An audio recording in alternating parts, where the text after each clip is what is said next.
Very good morning, children. How are your studies going on? Going through your lessons and revising them for your half yearly exam. Okay? So, in the last class, we have started a new chapter from history part, that is educating and civilizing the people. And there we have read about the new education system that was introduced by the British government in India. And we have also read the reasons, causes why they introduced this modern education system. And today we will start with the topic steps taken by the company to introduce Western education in India. क्यों करी western education start India में, ये reasons हमने last class में पढ़े थे और आज हम वो स्टेप्स पढ़ेंगे which were taken by the company government to spread modern education, or we can say Western education in India. Steps taken by the company to introduce Western education in India. First point, early efforts and contribution of William Jones. Starting कैसे हुई ये, that we'll find out. In the beginning, the company never took it as its duty to give education to the Indians. देखो, शुरू में तो company की थी भी नहीं ये रिस्पॉन्सिबिलिटी. ईस्ट इंडिया कंपनी तो क्या थी, एक ट्रेडिंग कंपनी थी, तो वो तो बिजनेस करने आई थी. तो it was not their responsibility to spread education. Of course it was a commercial company, business थी, trading company, and its sole motive was to earn profit and not to spend money on education. Business company थी एक, तो education उनकी field भी नहीं थी. Nevertheless, some British officers in their individual capacity, company की तरफ से कोई एफर्ट्स नहीं हुए, लेकिन कुछ ब्रिटिश ऑफिसर्स ने अपनी तरफ से पर्सनल लेवल पर यह काम किया. Try to make reforms in this direction. So in AD 1781, Warren Hastings, सबसे पहले किसने काम स्टार्ट किया? Warren Hastings did some work in this direction. तो first step was taken by Warren Hastings. Similarly एक और ऑफिसर थे, सर विलियम जोन्स, अ जज of the Supreme Court, founded the, underline करो कौन सी, एक सोसाइटी बनाई इन्होंने, the Asiatic Society of Bengal in 1784. This society in later years did a lot of work in spreading education. ये बहुत पॉपुलर सोसाइटी रही है, द एशियाटिक सोसाइटी, जिसने एजुकेशन को स्प्रेड करने के लिए बहुत सारे स्टेप्स लिए.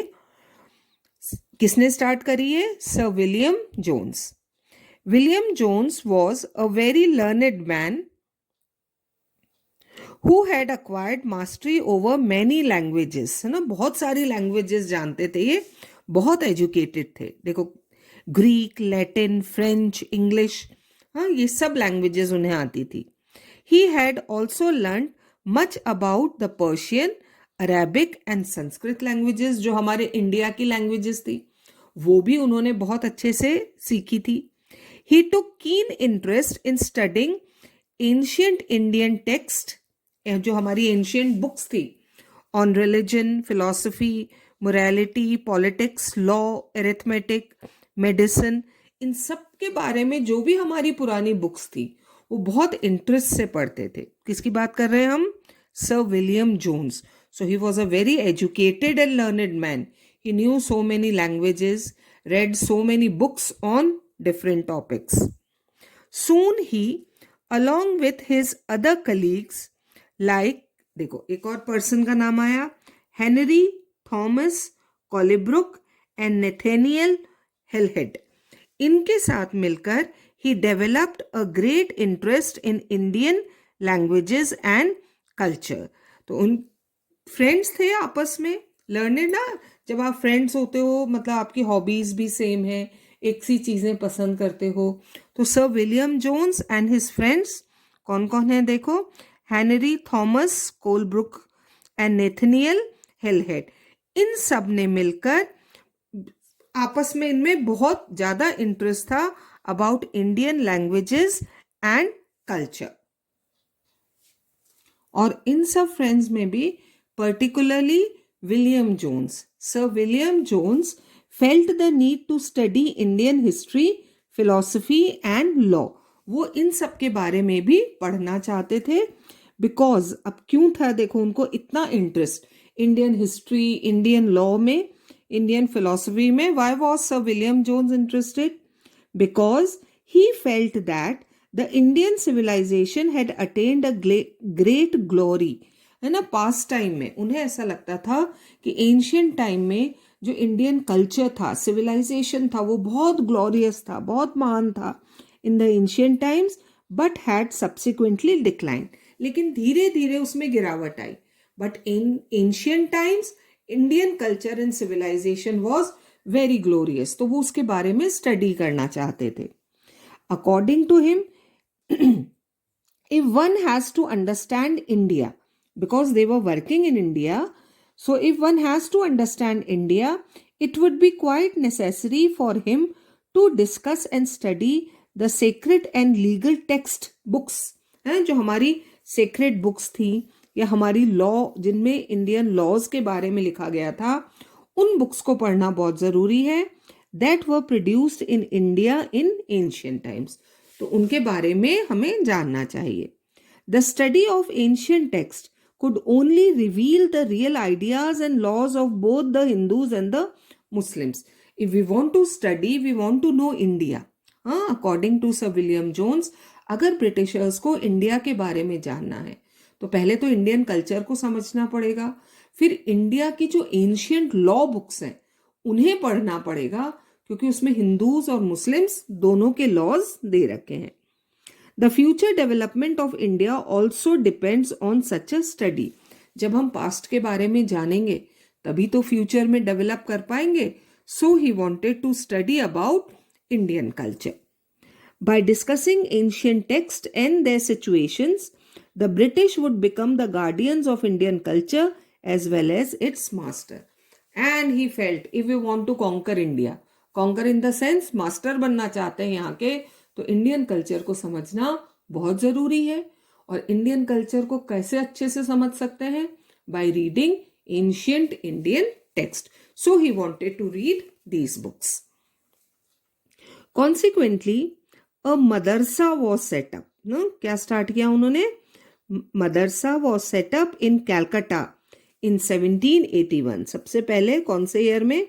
1781, for the study of Arabic, Persian and Islamic law by Warren Hastings, and the Hindu College was set up in 1791 for the promotion of ancient Sanskrit text. तो दोनों हिंदू और मुस्लिम टेक्स्ट स्टडीज के लिए अलग अलग ये अरेंजमेंट्स किए गए।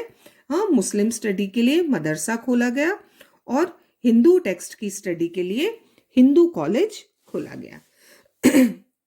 देन सेकेंड स्टेप, ये तो हमने अर्ली स्टेप्स पढ़े। देन सेकेंड स्टेप क्या लिया गया? Charter act of AD 1813। 1813 में ईस्ट इंडिया कंपनी ने एक एक्ट पास किया by the name charter act. In England a feeling was gaining ground that the company had done particularly little for the intellectual and moral development of the Indian people. तो धीरे धीरे अब England में, अभी तक India में किसका rule है? ईस्ट इंडिया कंपनी का। लेकिन ब्रिटिशर्स देख तो रहे कि कंपनी कैसे रूल कर रही है, तो they started feeling, the people of England, they started feeling कि कंपनी इंडिया पर रूल तो कर रही है, लेकिन इंडियंस के इंटेलेक्चुअल और मॉरल डेवलपमेंट के लिए कंपनी कुछ नहीं कर रही है। सो ये फीलिंग थी ब्रिटिशर्स में। It was therefore laid in the charter act of AD 1830। तो एक एक्ट पास हुआ इन 1830 that the company would set aside a sum of rupees 1 lakh for promoting the knowledge of modern sciences in India. तो ये decide किया company management ने 1813 में एक act पास करके, एक्ट तो पार्लियामेंट पास करेगी ना, तो ब्रिटिश पार्लियामेंट ने ये एक्ट पास किया कि कंपनी एवरी ईयर इंडिया में एजुकेशन स्प्रेड करने के लिए, स्पेशली कौन सी, मॉडर्न साइंस की एजुकेशन स्प्रेड करने के लिए एटलीस्ट कितना अमाउंट खर्च करेगी, 1 लाख। अब आप कहोगे बच्चों 1 लाख क्या है मैम, बट कौन से ईयर की बात हो रही है बच्चों, 1813। तो at that time the amount of 1 lakh rupees was very big. तो ये कंपनी को कहा गया कि you have to spend so much of rupees to spread education. But even this mere amount है ना, ये तो बहुत कम था, कितना कम अमाउंट है, 1 लाख रुपीज उस समय कम लगा, was not utilized for several years। ये इतना सा खर्चा भी कंपनी नहीं कर पाई। They could not spend so much of rupees for several years as no decision could be reached as to what the medium of education should be. Medium of education means language। कौन सी language में यहाँ के लोगों को educate किया जाए, क्या होना चाहिए, हाँ ये डिसाइड नहीं हो पाया, तो कई सालों तक वो 1 लाख रुपीज स्पेंड नहीं हो पाए। देन थर्ड स्टेप लिया गया, James Mill and Thomas Macaulay's view on education. ये 2 और लीडर्स आए। अब देखते हैं ये क्या कहते हैं मॉडर्न एजुकेशन के बारे में। Those companies officials like William Jones, Henry Thomas Colebrooke and H. Nathaniel Halhed etcetera, इन सब के बारे में तो हमने पढ़ा ना कि ये पहले ही इंडिया के बारे में स्टडी कर रहे थे, हमारे टेक्स्ट को पढ़ रहे थे। Who wanted to promote Indian rather than western learning. ये यहाँ क्या प्रमोट करना चाहते थे, नॉट वेस्टर्न साइंसेस, लेकिन जो हमारे एंशिएंट टेक्स्ट है, बहुत नॉलेज है उन बुक्स में भी, फर्स्ट बुक्स कहा जाता है, Vedas are known as first books on this earth, तो हमारे पास तो इंडियन बुक्स में ही इतनी नॉलेज थी। So these all these official company officials they wanted कि इंडिया में इंडियन बुक्स को ही पढ़ाया जाए instead of western learning. Began to be known as, और इनको क्या नाम दिया गया बच्चों, ओरिएंटलिस्ट। क्या कहलाए ये, ओरिएंटलिस्ट। ओरिएंट है ना, ईस्ट को कहते हैं। बट देयर वर अदर्स, और भी लीडर्स थे, like James Mill and Thomas Macaulay. ये जो नाम हमने ऊपर पढ़े ना, William Jones, Henry Thomas Colebrooke, ये तो इंडियन एजुकेशन या इंडियन लर्निंग को इंपॉर्टेंस देते थे, तो इनको तो क्या नाम दिया गया, ओरिएंटलिस्ट। कुछ और ऑफिसर्स थे like James Mill and Thomas Macaulay, who attacked the Orientalist and thought that European education was essential in India। तो अब कंपनी में ही 2 ग्रुप्स बन गए थे। Some officers they supported Indian education, Indian books to be taught, और कुछ जो थे like Macaulay, they wanted Western education, Western system to be taught in India। They held such a view because of the following reasons, और उनको भी क्यों लगता था कि वेस्टर्न एजुकेशन यहां पर पढ़ाना चाहिए, because the latter held, latter कौन है, James Mill and Thomas Macaulay, they held the view that knowledge of the east was full of errors and unscientific thought, कि इंडिया में, इंडिया या ईस्टर्न साइड में जो भी एजुकेशन है वो लॉजिक नहीं है, उसमें लॉजिक नहीं है, वो अनसाइंटिफिक थॉट्स हैं जो कि इंडियन एंशिएंट टेक्स्ट में बताया गया है। ईस्टर्न लिटरेचर जो कि इंडिया का था was non serious and light hearted, उसमें कुछ ज़्यादा सीरियस नहीं है पढ़ाने को। According to them the aim of education ought to be to teach what was useful and practical। तो एजुकेशन का जो बेस होना चाहिए, जो मोटिव होना चाहिए, वो होना चाहिए to be useful and practical, और उनके हिसाब से इंडियन लिटरेचर में ऐसा कुछ भी नहीं था। Then lord Macaulay went further, इन्हें फादर ऑफ मॉडर्न एजुकेशन भी कहा जाता है। इन्होंने और ये बात कही, he said that India was an uncivilized country, क्योंकि जब वो यहाँ आए हमारा इंडियन सोसाइटी में यही तो था, इतने अंधविश्वास, धर्म और इन सब को लेकर माहौल था, तो यहाँ आकर उन्होंने तो यही देखा। So according to lord Macaulay, India was an uncivilized country that needed to be civilized. उन्होंने हमारे अंधविश्वासों को देखा तो उन्हें लगा इन्हें तो बहुत कुछ सिखाने की जरूरत है. According to him, no branch of Eastern knowledge, हमारे इंडिया की कोई भी बुक, कोई भी ब्रांच ऐसी नहीं है could be compared to what England had produced. उनके हिसाब से जो साइंटिफिक और जो भी डेवलपमेंट हो रहा था वो इंग्लैंड में ही हो रहा था, क्योंकि इन्होंने हमारे एंशियंट लिटरेचर के बारे में नहीं पढ़ा था. So what ever is done was done by England. He declared, किसने बोला? लॉर्ड मैकॉले ने बोला, who could deny that a single shelf of a good European library was worth the whole native literature of India and Arabia. कितनी बड़ी बात बोली. उन्होंने कहा European library, European books, European science जो कि मॉडर्न साइंस कहती है, उसकी एक शेल्फ बुक्स की है ना, लाइब्रेरी में आपने देखा है ना शेल्फ्स होती हैं, हाँ, जिनमें बुक्स रखी जाती हैं. तो कंपेयर कर रहे हैं वो, एक तरफ तो है यूरोपियन बुक्स सिर्फ एक शेल्फ, और दूसरी तरफ इंडिया और अरेबिया का लिटरेचर पूरी लाइब्रेरी ले लो, फिर भी कौन ज्यादा बेटर है? वो one shelf of European books, क्योंकि उसमें लॉजिक है, साइंस है. जबकि उनके हिसाब से इंडिया और अरेबिया में जो कुछ भी पढ़ाया गया था दैट वाज ऑल इलॉजिकल, उसमें कुछ भी साइंटिफिक, कुछ भी लॉजिक नहीं था. ये लॉर्ड मैकॉले ने बोला. laying emphasis on the need of teaching the English language. और फिर वो जो इंडिया में थी, कौन कौन सी लैंग्वेज थी हमने पढ़ी थी? Arabic, Persian and Sanskrit. But lord Macaulay want to teach English in India. Lord Macaulay felt that the knowledge of English would allow the Indians to read some of the finest literature that the world have ever produced. According to Macaulay England में ही सब कुछ अच्छा हुआ था. England का literature best था, England की साइंस की बुक्स अच्छी थी, लॉजिक बुक्स अच्छी थी. तो बहुत ज़रूरी है इंडियंस को इंग्लिश सिखाना, क्योंकि तभी वो इंग्लैंड की बुक्स पढ़ पाएंगे.